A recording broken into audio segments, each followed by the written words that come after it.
Number 3 biggest trend of 2026 that no one sees, the underpriced attention, the monetization of random content. Let me explain. This is a weird one. I'm excited about this. I think this is gonna be the breakthrough for some people. When I wrote Crush It in 2009, or 2008, came out in 2009, it was like, you can cash in on your passion. So if you're a hardcore Star Trek collector, if you really go crazy for 2 years on your blog at the time and on Twitter and Facebook and YouTube at the time, eventually you'll get to a place where you can get t-shirts sold, sponsorship, you can go speak at Star Trek Con and all that stuff.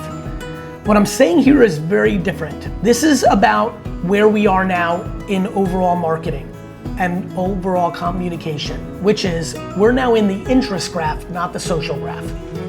We're now in a place where I, Gary, could tomorrow make my first ever piece of content around surfing, ever. And even though all my followers do not follow me for surfing, the way the AI algorithms now work is when I post about surfing and why surfboards are good and why you should buy a surfboard from me or why this is a good surfboard or surf chalk or whatever the hell I learn about surfboards, that content is going to reach people that are in a high propensity interest of surfboards. Why is this important? I believe for everybody who's watching right now, if they started posting content of everything that they are interested in, everything, not passion, but passions, posted everything that's random to them. I just took up checkers, and the first video is them learning how to play checkers. So not only their passions, but their curiosities. The rise of curiosity content. You're curious, you're exploring, you're on training wheels, but you're learning. My brother AJ does not know how to ride a bike. I probably said that because I think it's funny, but if he started making content as a 39-year-old man about his journey on learning how to ride a bike, here is my belief of the world we now live in. For many of you, these random pieces of social content become the first indicator to a massive financial and happiness opportunity. The monetization of random content. You post something funny about sunflower seeds because you spit one out on your friend and you're like, that's funny, let's make another one.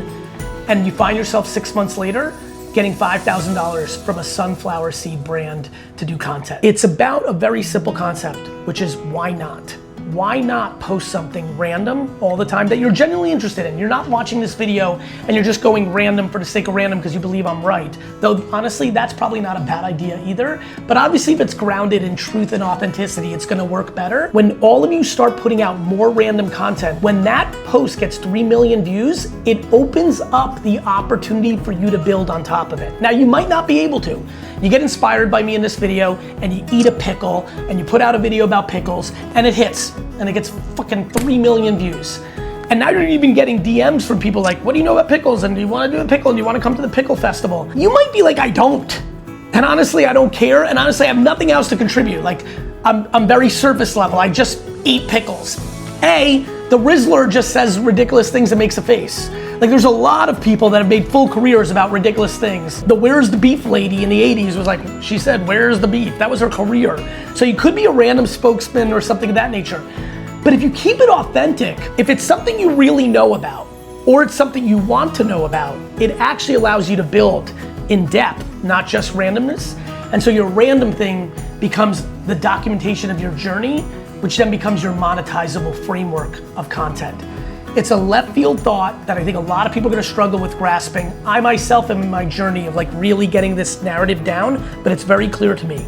Do I believe it's in the vested interest of all of you posting way more often on TikTok, completely random stuff that is grounded in things that you really know about or things that you're curious about? The answer is yes. If you just got motivated by that, let me give you the list of what you need to do. If you're gonna go down the random play in social, make sure your bios in your TikTok and Instagram are really tight and awesome, meaning email, phone number, like knowing that people are gonna randomly see something. Because don't forget, there's a whole left field thing here. You're a golf trainer.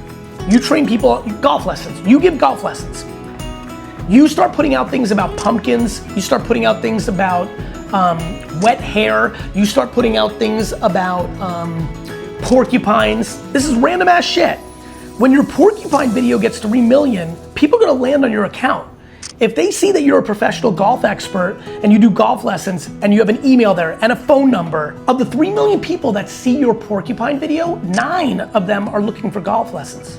So this gets very practical of just general awareness, relevance on an individual thing you connect on. Some of you like me because we're both sad Jet fans.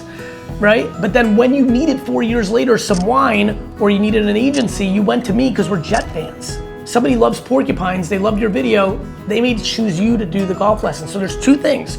Your career might be about porcupines because you decided to go down that path, or it became a gateway drug to your service or your business because you won on interest in a micro moment, not a macro moment. Your profile's gotta be tight.